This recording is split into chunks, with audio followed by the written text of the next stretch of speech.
Okay. Good afternoon, everybody. We're going to get started here.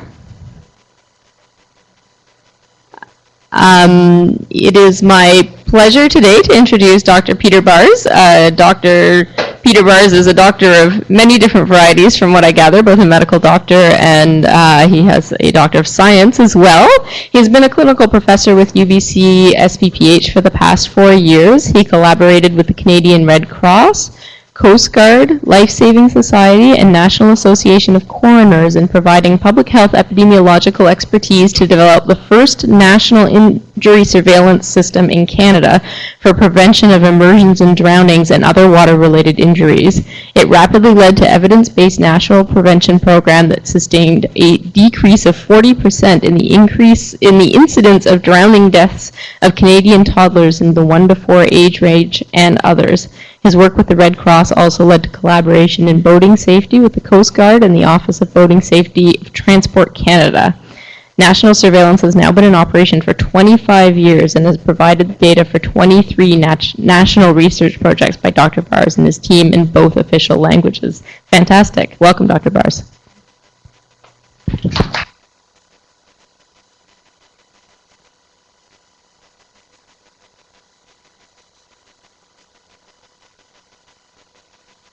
For having me here. It's a pleasure to speak with you. I've worked with the governments in low-income countries, middle-income, high-income, and I've worked with governments, universities, and I never with the government could achieve what I've seen in partnership with Red Cross and other organizations to actually set up, monitor, and effective injury surveillance system that we keep going for 25 years. You know, it's the thing that's taken a big chunk of my life, bits at a time, which I never imagined would still be operating effectively. So I have to say this work has been contributed to by many groups. And if we're speaking of how to develop and achieve success, I think there's some lessons that, since I have enough time, I think I can mention, that are generally applicable. That when you want to do good, you don't want to try to take too much credit yourself. And not other people, there's a saying that other people think when it's over, this development principles, oh, great, we did a wonderful thing.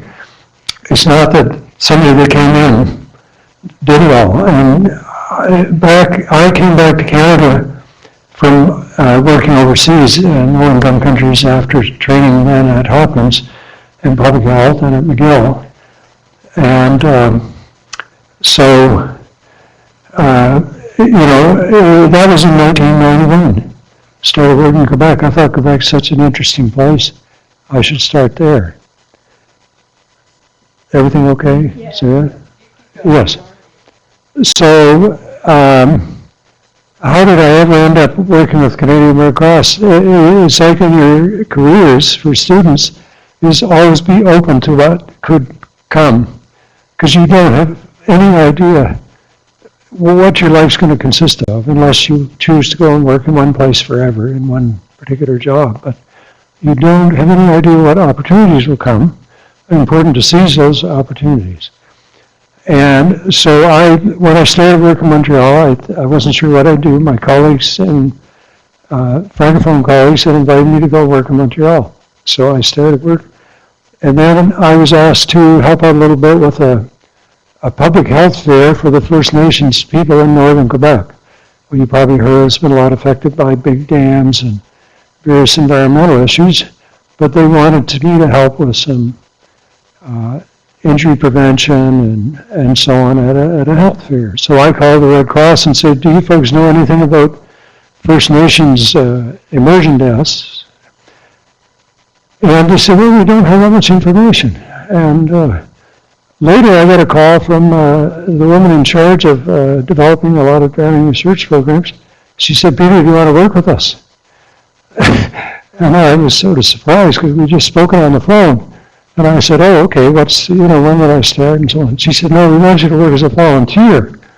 Stay in your current job with Quebec government. And so I said, okay. And it turned out that evolved into a very long-term relationship, partly because they'd hired a guy with a PhD in education to set up a national injury surveillance system to provide a good research basis for all their programmatic activities across Canada. And that fellow just couldn't do the work. So gradually, he probably would have been great in health promotion later, once the data were getting together. And so eventually they asked me again, could you now work for us and take over this thing? And I said, well, it's kind of a conflict of interest. I'm already helping you voluntarily for me to take money and start doing stuff with. And so at that point, I gave them a colleague at the University of Ottawa. I said, why don't you try these people? And then they came back to me again, Red Cross, and said, no, they asked too much money. We don't have enough budget to hire them. So can you please help us? And I thought, wow, this is such an exciting thing to have organizations like this that would want to set up a surveillance system to provide a good research basis for programs, because a lot of organizations don't like research. Even some of the health authorities here, they may not like research if it shows that the program they're using doesn't work. They won't like it. These people wanted it. So from that point, it was like a miracle. I was trying to decide how could I ever do this myself, and suddenly I walked in my office, I think the next day, or even the same day, and there was a CV on my desk, and I opened it, and it was a young demographer who had been in charge of all the, organizing all the injury mortality in Quebec for all different types of external causes, intentional and unintentional injuries. And I thought, well, that looks pretty good. And then I read on it, and she'd been a water safety instructor for Canadian Red Cross. So I said, wow. I didn't know if there was a God, but somebody seemed to got this to help me. So we took that on, and it's been ongoing for 25 years now. I worked voluntarily, but we always had to raise enough money from Red Cross and donors and various people like this work I'm going to discuss a little bit today. Our funder is a very famous singer known as Lorena McKennett. You may have heard of her. Actually, I was introduced to her. I was asked to go and meet her in Ottawa about 15 years ago before I went off overseas. And we discussed this whole thing, and we discussed this very project to figure out, it's so simple, why can't the government make a regulation like for safety belts or sprinklers, that when you go out in a boat, that you'd have to put on a flotation device of some sort. It seemed like so obvious. She said, who the hell is asleep at the switch? What's going on? So years later, we were starting to put together a bunch of reports, 10-year reports, and these won the Canadian Marine Safety Award for the Red Cross. This one is, they're all in French and English. This is Les Noyades. This is about coal drownings and so on, boating, fishing is a big one, and so on. And they won a prize, national prize for that. Anyway, so Lorena McKennett, I said to Red Cross, you better follow up with her because she's interested. And the reason she was interested, her fiance drowned up in the Georgian Bay area on a sailboat with a couple of his friends. And they actually had flotation devices, but they were immersed for so long in cold water that they died, And so she, if you ever see a disc called Live in Toronto and Paris, she's been giving all the profit from that particular CD to drowning research prevention. And she's funded a lot of things, which is quite unusual for injury, and she's a good spokesperson and advocate. So what I'm going to discuss today is just a very small part of this work, because this is the OEH seminar. And so most of our work is with the non-occupational, more recreational and subsistence, daily life immersions. Drownings now are immersion. They don't like the word near drowning so much anymore at WHO. Non-fatal immersions and fatal. And immersion is kind of like the external cause of the injury. It's what happened, if you get a brain injury, okay, there could be many different external causes. When I worked in interior health, I noticed a very frequent one was falls on stairs. And that's surpassed the road injuries as a cause of, brain injury in many locations. So the immersion describes that it's, okay, what happened? There are various things. You could die of cold alone. Some people who wear a flotation device die of cold if they're immersed a long time, quite a long time. And there are other issues. But the main thing we're going to discuss today is immersion. And because this particular most recent report was funded to try to use somewhat as a lobbying and research basis for trying to persuade government to implement more effective regulations. Now, if there's a change in government, that might become quite possible. At the moment, this month, it might not be. But we can hope for more enlightened policies. Now, because this has not been the main focus of our work, I don't claim to be a huge expert in this topic. I did prepare it and present it to the U.S. National Occupational Injury Conference, near where NIOSH is, near Morgantown, West Virginia. That's probably you're all familiar with NIOSH. And just to make you aware, if you're interested in this topic, that there's Dr. Lincoln there. She's one of the key researchers in Alaska and U.S. for boating transport injuries. She's very knowledgeable, and she had worked with another guy called George Conley in Alaska, and now she's based at NIOSH. So if you have interests in this, there's a couple of people who look up their papers and so on. Now,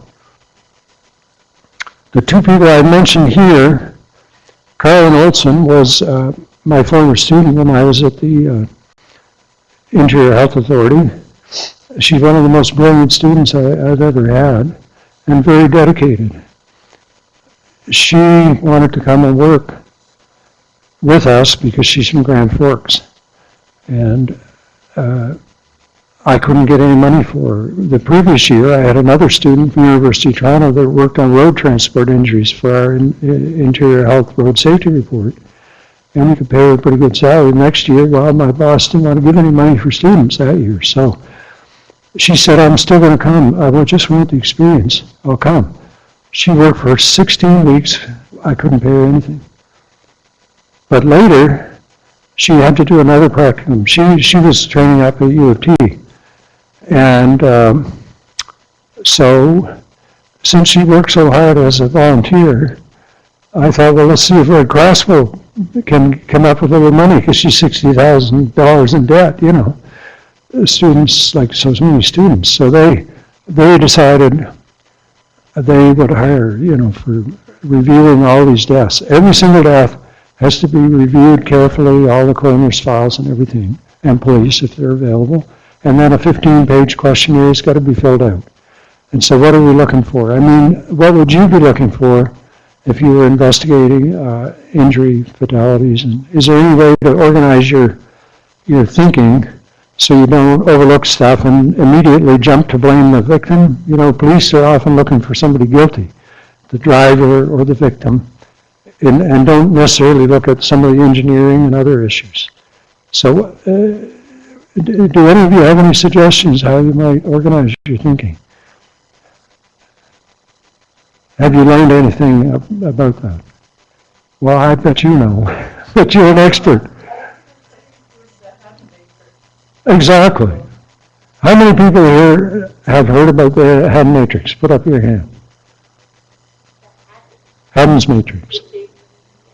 I think it's O-N. Yeah, Haddon. William Haddon was real pioneer in the field of injury, epidemiology, and prevention. He was a public health physician in New York. He did a first case control study I'm aware of for injury on traffic deaths in New York City. He was a public health officer there. And, you know, they stopped a bunch of drivers sort of randomly at similar times and locations to where people have been killed or injured. I can't remember all the details, but, you know, they found, then they alcohol tested all those people and did that case control study. Haddon was later, he was quite a strong, outspoken type of guy. He was later, and luckily he survived. Nowadays, I don't know if he could survive in Ottawa, but he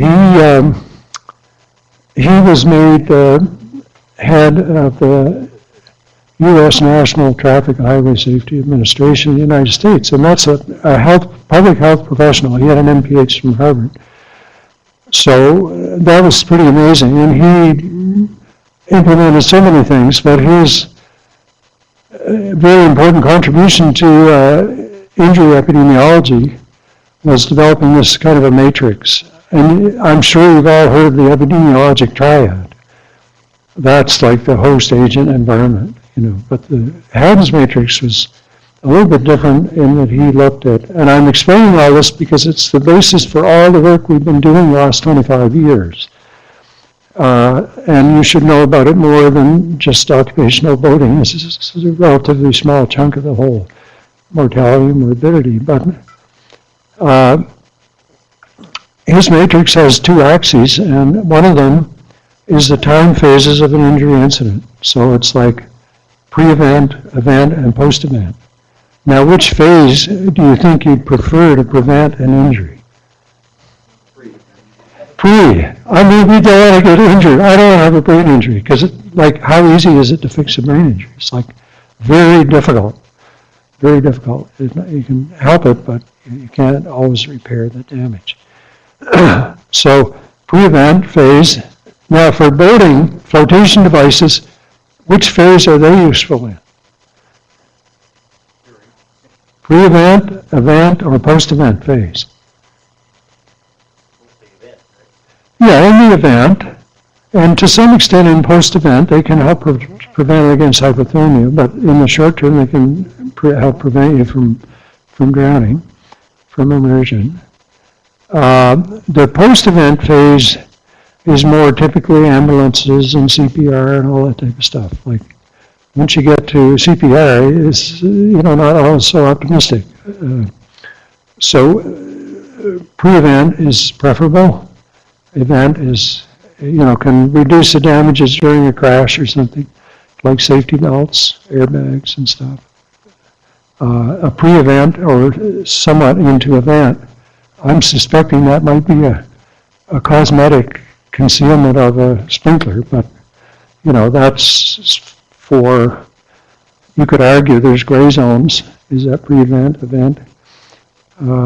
But anyway, it prevents us getting burned up and having to go to hospital to a burn unit or, you know, lung unit.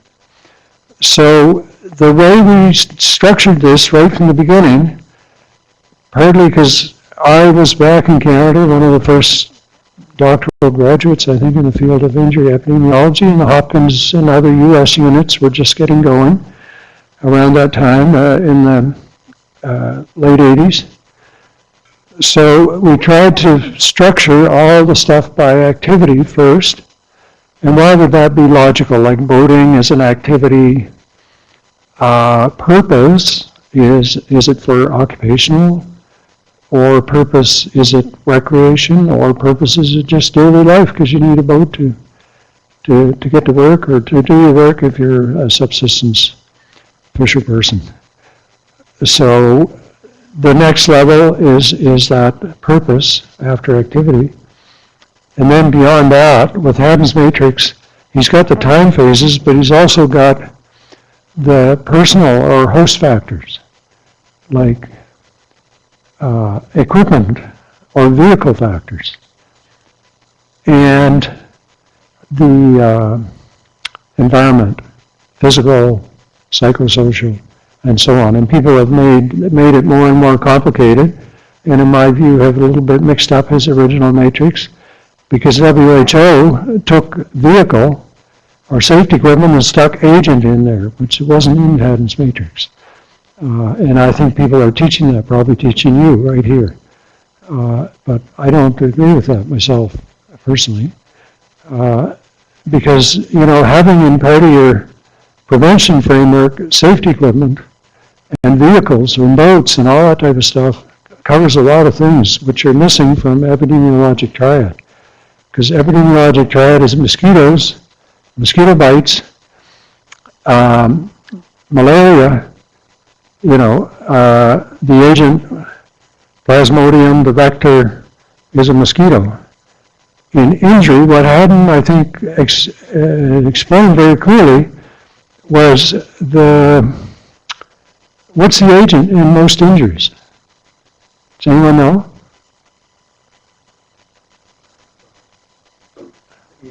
Motor vehicle, you mean? Oh, a lot of injuries. With burns, you could say it's thermal energy, or now in some smoke inhalation with asphyxia, but Kinetic energy? most injuries, you're absolutely right, kinetic energy. Ooh, boy, you know.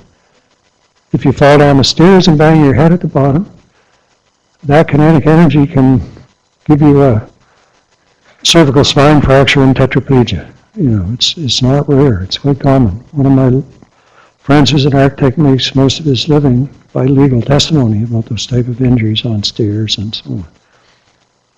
So, you know, the Haddon's matrix is very important. It includes something about safety equipment, vehicles, etc. And so that is a really good tool. So we can just, if you can just keep that a little bit in mind. Now, all the medical students I taught for a while in the Middle East after I almost went bankrupt working in really low-income countries like Angola, Papua New Guinea, and all our medical students, we used to teach them about Haddon's matrix. And they always had trouble to remember that.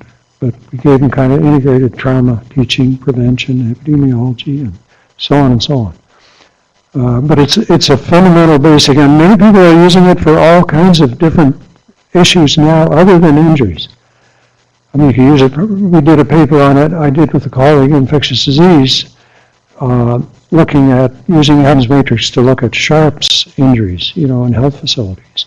But beyond injuries, people are using it for other. Because we go back to that malaria, what is the mosquito in the malaria kind of model? What's the mosquito doing? It's the vector it's transporting. Like now in a motor vehicle crash, what is the equivalent of the mosquito that's transmitting the agent? The vehicle or whatever, you know. Whatever you come in contact with is you're accelerating, right? Yeah, it could be that, or something hits, but it's moving that energy towards somebody. Now, I'm most famous, not by purpose, but I wrote one paper in 1984 on head injuries from falling coconuts. So I think I'll always be remembered for that little short paper than from anything else, because I got the Ig Nobel Prize in medicine from Harvard University, Journal of Improbable Research, for research that cannot or should not be reproduced. But we used to have to do burr holes and stuff like that for brain injuries from coconuts. So what is the coconut? It's transmitting the energy, the vector. From a 10-story high coconut palm with a coconut weighing a few kilos, it's about 1 ton of metric, 1 ton of kinetic energy, metric tons. So that's kind of all just to lead into this, so you'll remember we're looking at what is the activity? Boating. Like, what's the activity for most of the little kids that drown in home swimming pools? We usually just play around and fall in. They're not even swimming. If they don't have an automatic self-closing, self-latching gate, they can fall in, and quite a few do. So the main categories for Red Cross are boating, aquatic type activities where you need to be in the water, swimming, wading, non-aquatic where people fall in and just drown, and various other ones. And so what is the purpose in this particular title?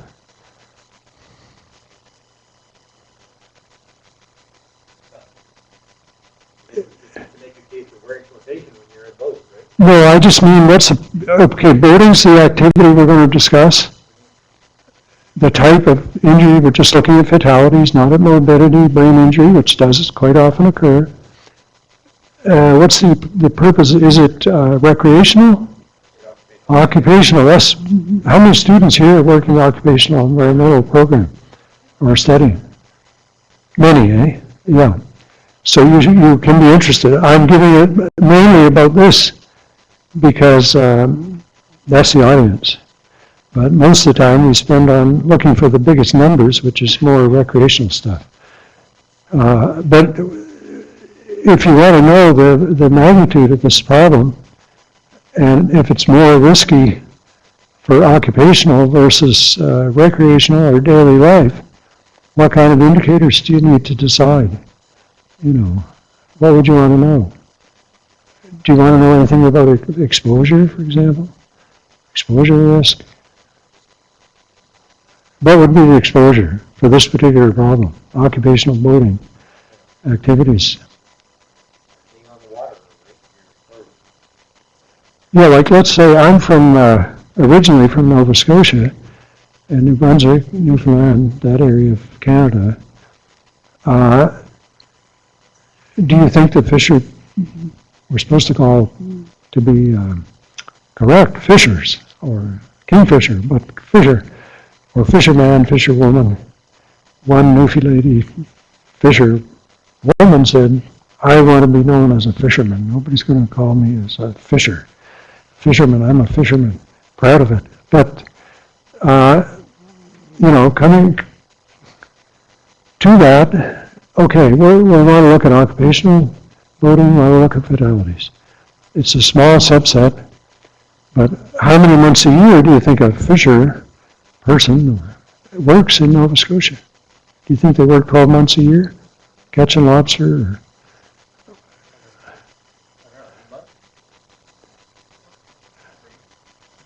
I think the lobster season's like short. Like some people do that and do another job. Eh? So how do you measure the exposure fairly?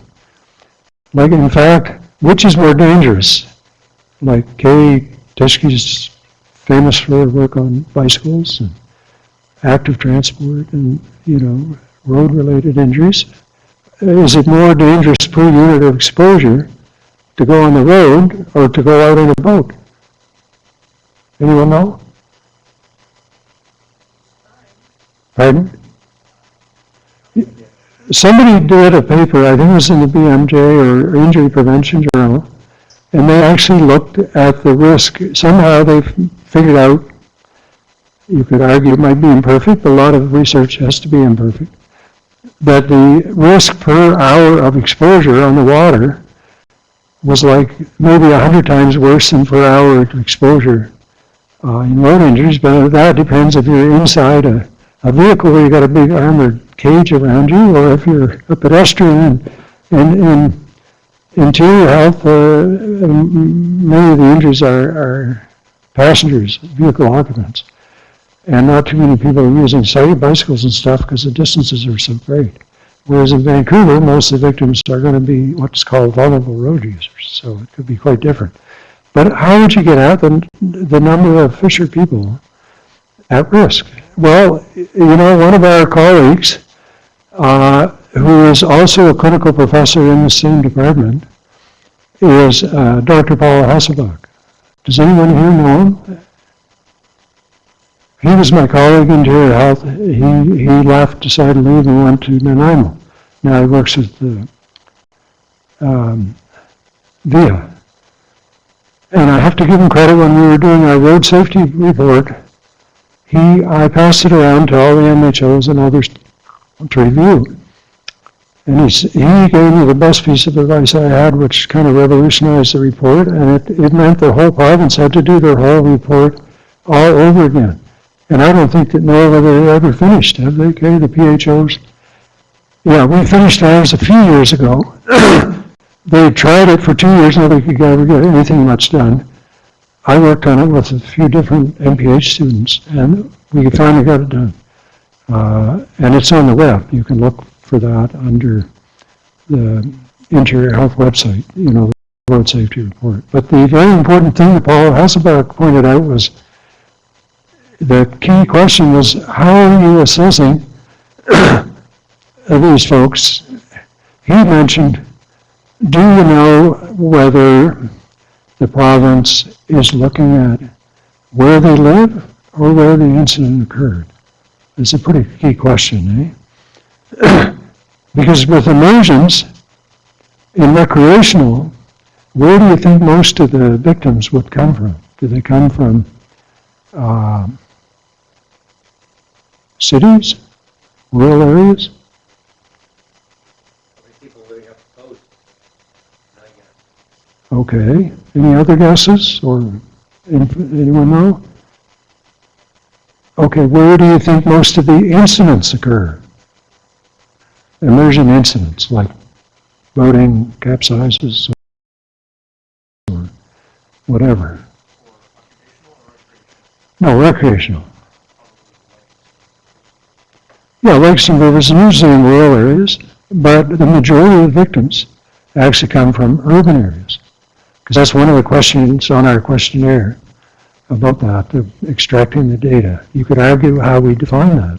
That's another good question. How is somebody rural or urban? But anyway, what we found in the road safety report was that most of the victims were, in fact, from the lower mainland that were dying and being hospitalized in Interior Health Authority. So when we changed the whole thing and we looked at the issue by where the injuries occurred, it totally changed. And Interior Health and everything else behind Lower Mainland. And I know one guy at the emergency department, Dr. Brubacher, he really wanted an injury unit in Vancouver. And I said, well, what about our area? Because that's where, really we have very high rates, and a lot of you people from the city, you can't get killed easily in Vancouver because there's so much congestion. Whereas in our area, a lot of people are dying. So that changed the whole report. That's one of the reasons that the province had to entirely redo their own report and still haven't finished the darn thing.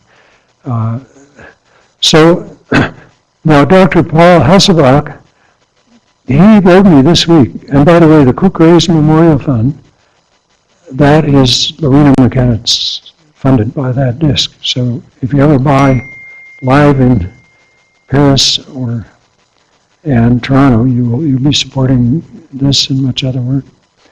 Dr. Hasselbach, I told you how much he helped us with the road safety report. He sent me this week, when he saw the title, he couldn't be here today, he sent me a paper he'd done in 1990. And that was published 1 year before I started work with Canadian Red Cross and Montreal Public Health, the Direction de la Santé Publique de Montréal, and McGill and the University of Montreal. Setting up this Red Cross surveillance system, Dr. Hasselbach, and I didn't know he'd done this until he sent it to me today, so you should publicize your work a little. He saw the talk I was giving, he sent me this. I read the whole paper, but it's really interesting, a few points about this, and it's important like details. He mentioned there was a big bias in the way these drownings of Fisher people were being reported. Like, can you think of any biases that would be serious in reporting drownings or immersions? Like, if somebody has a road crash, what usually happens? Well, blame on speed or alcohol, or just probably things I think people look at. Well, they bring that sometimes in the immersions too, in the trauma voting, but what would be, like who goes to investigate? And can you find a body in a road crash? Usually, yeah, unless it's like that air crash that the German pilot did. The bodies are totally hard to find much of it. But in a road crash, typically, you got the body, right? And once the body is declared dead by a physician or nurse or somebody with the right to do that, then the case can be investigated and closed, right? Or what if they can't find the body in an immersion death? And I spoke with a coroner up in BC. He was actually a disc jockey. Coroners in some rural areas can have all kinds of interesting. In BC, they used to have really good coroners. They were the retired police officers, even the chief coroner. Now they have physicians, but I noticed it was the best when they had police officers, because they're used to investigating external causes in the scene of crimes and incidents. So I asked this disc jockey, who was coroner, also part-time in NWT, how do you guys report immersions? He said, well, usually we can't find the body because it's lost somewhere and it's remote. If it's in a home swimming pool, obviously there'll be lots, they find a body, right? Usually. And that's why there's thousands of articles by hospital physicians about immersions of little kids, because they tend to drown around the house in pools or other hazards. Whereas the boating, which is mostly adult males, are very rarely have any articles, because very few of them ever get taken to hospital, and most of them, if even in remote areas, well, they may not find the body for years, or they may never find it. So the policy in NWT at the time I was there, you waited 3 years, and then if the body was recovered, then you can declare it. So with Red Cross, they're always trying to go back to the coroners, encourage them to always check at the end of the year and check each year for back deaths. So we've always added those in. Now, it's not perfect still, but I think it's reasonably good. So that was the thing that Paul Hasselbach mentioned as a big bias. And what kind of a bias do you call that? Did you study about bias in epidemiology? Like there's confounding bias, confundere, everything's mixed up in the Latin, confundere. It means things are all mixed up, basically. That's the root of it. But what kind of a bias? Is this a reporting bias, a measurement bias? Maybe it's both. Because they don't report, they report late. Even when it's pretty obvious that person probably died.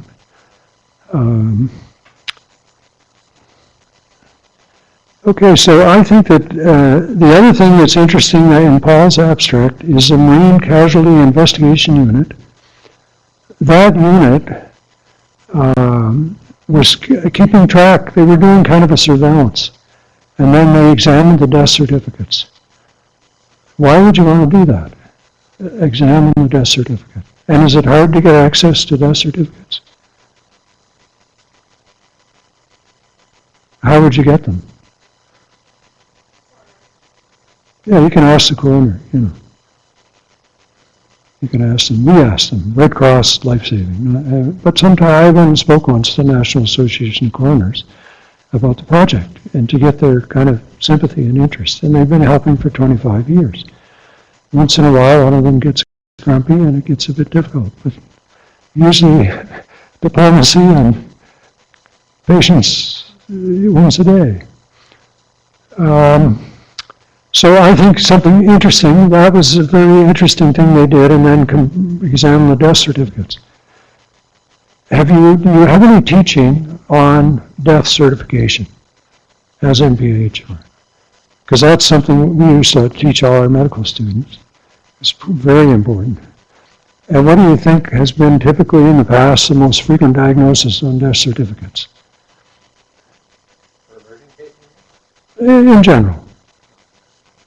Not so much older people that maybe died at 98 or 100, but in general, is cardiac arrest or cardiopulmonary arrest. Is that useful for investigating causes? What do you think? What % of people who die have cardiac arrest? Yeah. And what about respiratory arrest? Yeah, so that's why the medical students, when I worked in the UAE in the Middle East for a while teaching public health, they told me, one of my fellow young local professors, Emirati guy, I said, how much teaching do you have on how to fill out a death certificate? He said 0. So we introduced teaching on it, went through a lot of different death certificates to make sure they knew how to do that. So you have to be quite skeptical. Now in Ontario, they actually have a system where now, I believe, if you write that as a doctor or nurse, they won't accept it. It gets sent back to you. And when I was the medical superintendent of a provincial hospital in Papua New Guinea, it was so bad even back then that I refused to accept any death certificate like that from any of my doctors. And we kind of implemented a whole new electronic death registration system in Papua New in the Middle East, in the UAE, where they had loads of money. But we're kind of skimpy sometimes with it, except for big mega projects. To improve that and to build it in so the electronic death system, with injuries, you were forced to follow a certain sequence. Anyway, I think this shows the importance. So we had a group of students, we did a project, what's the real cause of death in the UAE? And we got the students to go over all the death certificates and help them with that. And the number one cause of death before we did that project was cardiovascular disease. Once we finished checking all those injury, especially road injury, and cancer were the leading 2 causes of death. Everything totally changed. And of course, where was all the money going? Not much to injury, but all to cardiac stuff in hospitals and so on.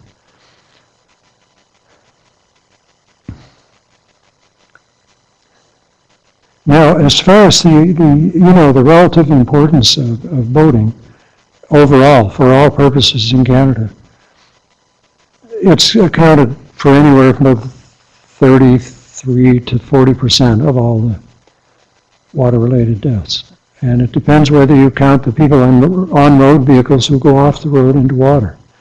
That affects, because those may be classified as road transport deaths. Now, there's kind of an interesting mix of regulations about flotation devices in different provinces on the occupational side and on the recreational side. Now, I would have thought, maybe you would disagree, and if you disagree with me on anything, please feel free to challenge. I don't profess to know everything about this. It would be great if somebody would work with us at Red Cross on this. We have 2 injury epidemiologists that help with this. Could be a good experience. You could look at all these and go more into detail than we have.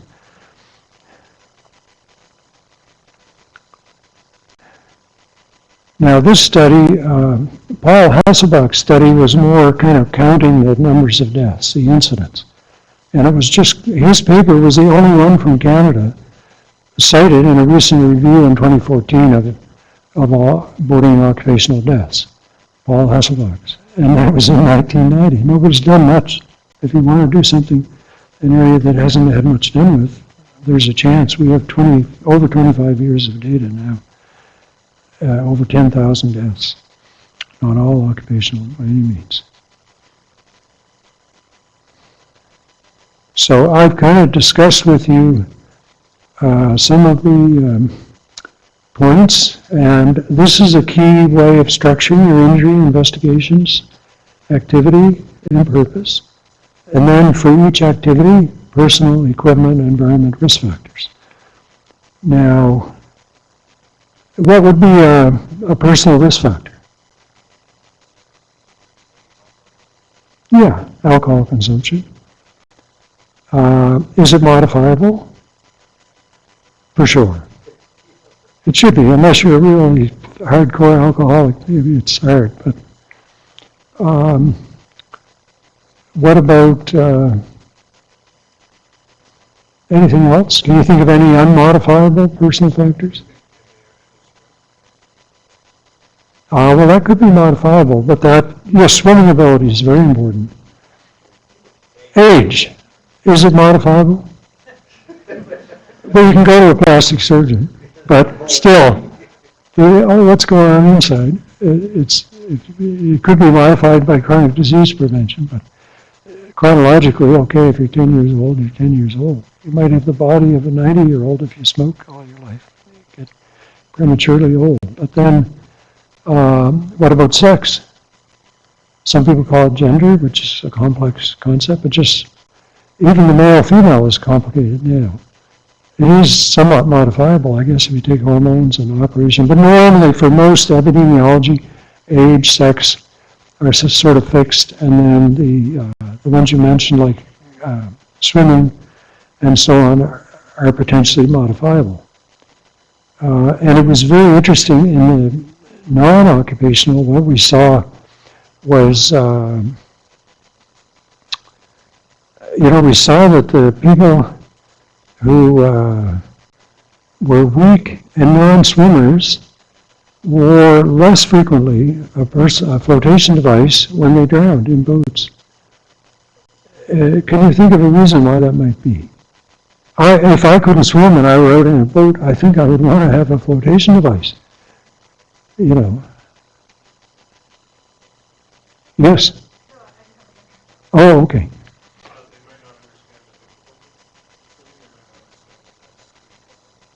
Well, that's kind of getting towards it. It's a lack of knowledge. Probably when you take an organized swimming course, you might learn something about water safety. Especially now, like we've got pretty good, all these books are used by the Red Cross in all their programs across Canada now. It's quite amazing.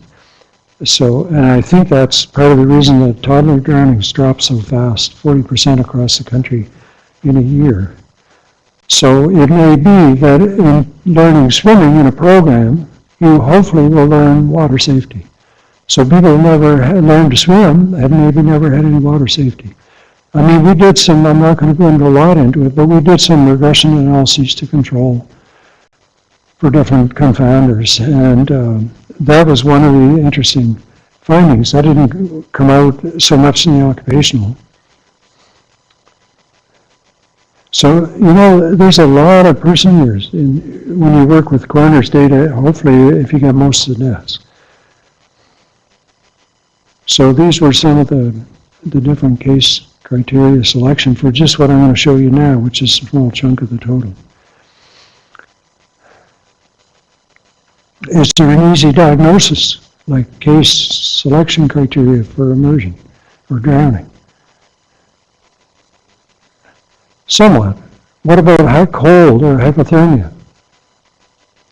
There aren't always very clear pathological features to really distinguish, but for immersion, drowning, it's not so bad.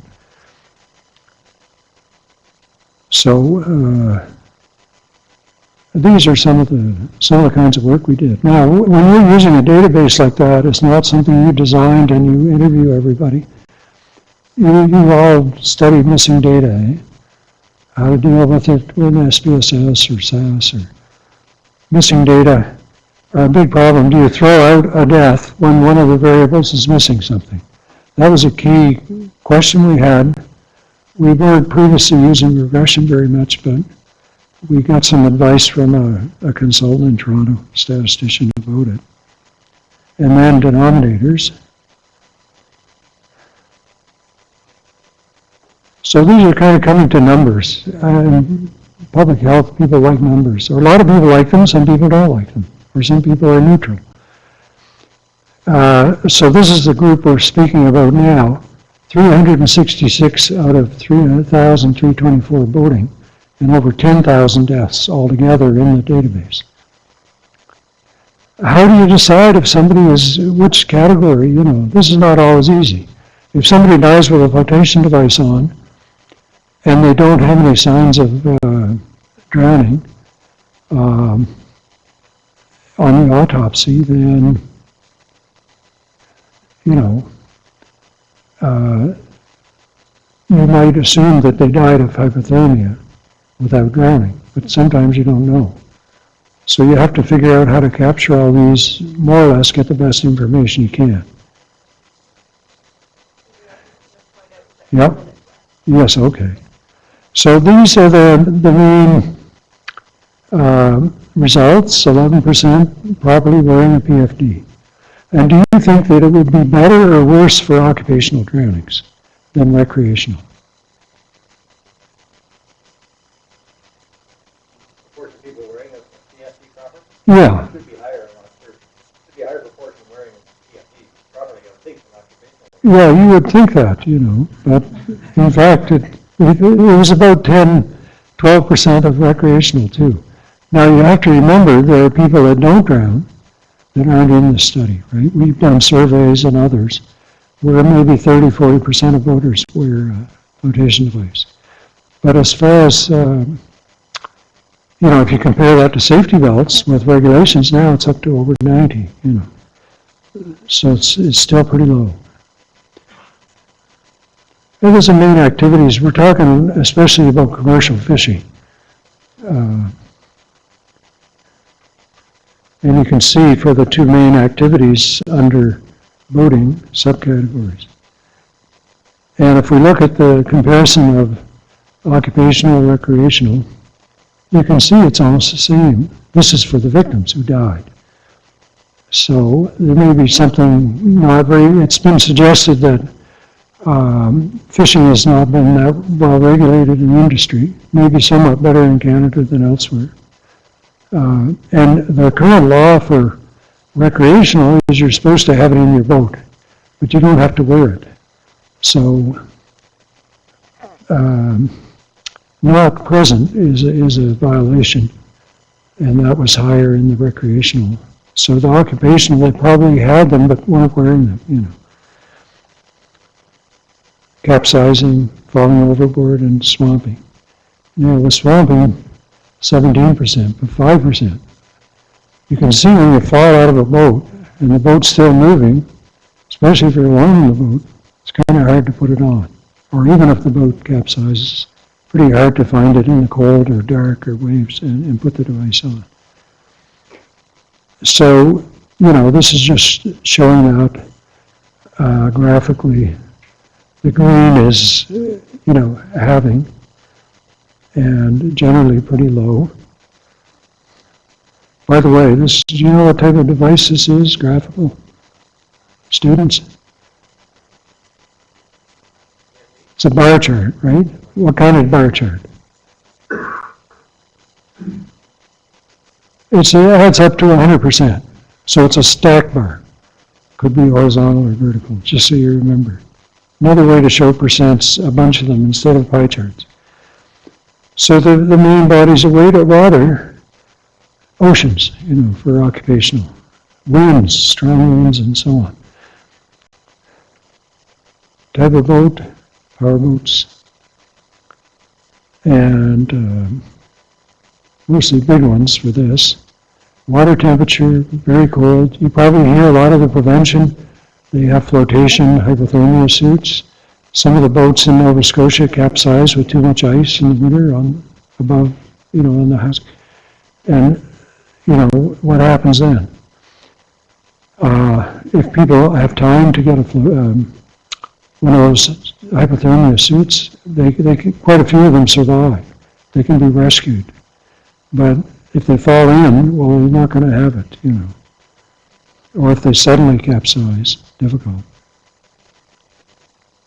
These are just showing some declining, improving rates of the hull boating, and this is occupational. You can see how much lower, but it's improved. Do you think it's improved because everything's safer now? Could there be other factors?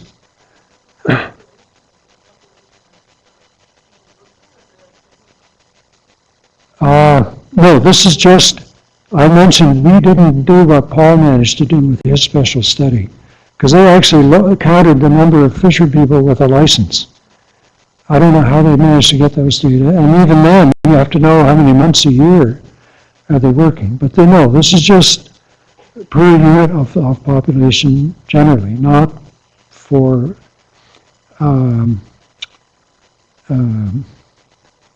we don't have the right exposure measure for occupational. For the national population.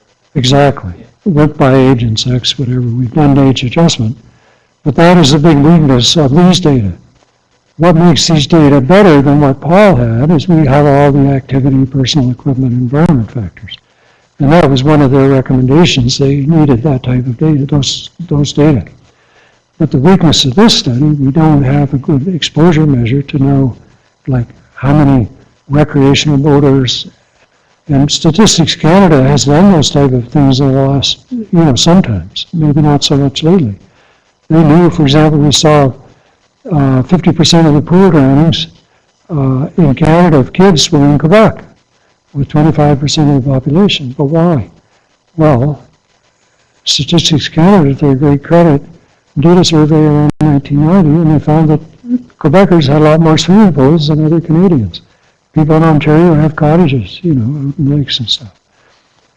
And so this is just showing the percent of victims wearing a PFD, and you see more or less there wasn't a lot of change really over time for the victims.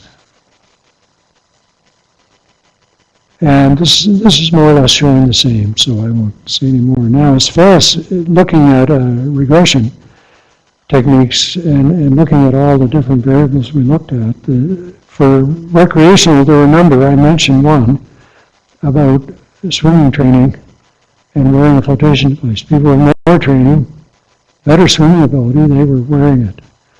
People with less, no. But the only thing that came out in occupational was people in lakes. But we know that most occupational deaths, the people in lakes were not wearing them. A lot of people think, oh, a lake, no problem, pretty safe. But a lake, actually, high winds come up. Boy, it becomes like an ocean, It can be very dangerous. And there's somebody wrote a book about that, about their partner died in canoeing incident. Suddenly the wind came up and they died. So just to kind of wrap up some of this, we actually reviewed all the regulations around the world for boating generally to compare with Canada, and we looked by province. We don't necessarily need to look at all this, but here's one: the employer shall provide every person. But it doesn't say anything about wearing it. Let's go back. Nova Scotia, provide and ensure the use, or provide an alternative prevention. This one, every worker, this is Ontario, exposed to the hazard, shall wear a life jacket. That's the crucial thing. So we see across this federation all these different types of regulations. And I don't know, Kay, you probably have seen that in your own safety too.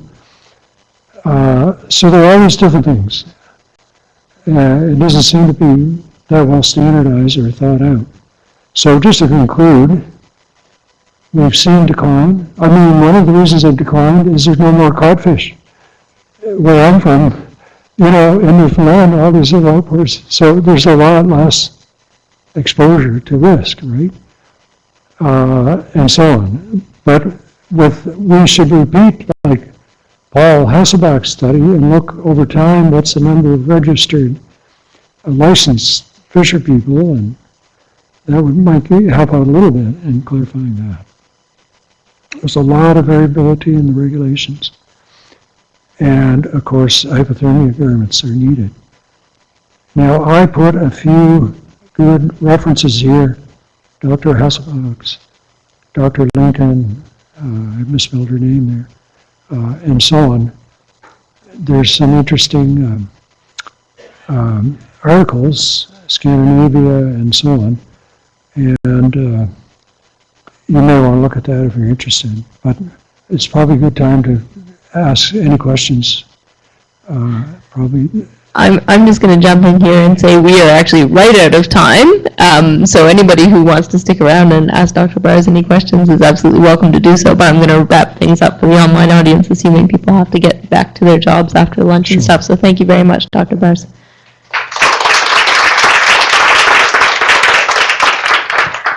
Yeah, thank you. I only went up to the limit because you mentioned, sometimes we just keep going. So I thought, oh, well, time seems to be going by, but I felt the students like the basics of safety and injury prevention.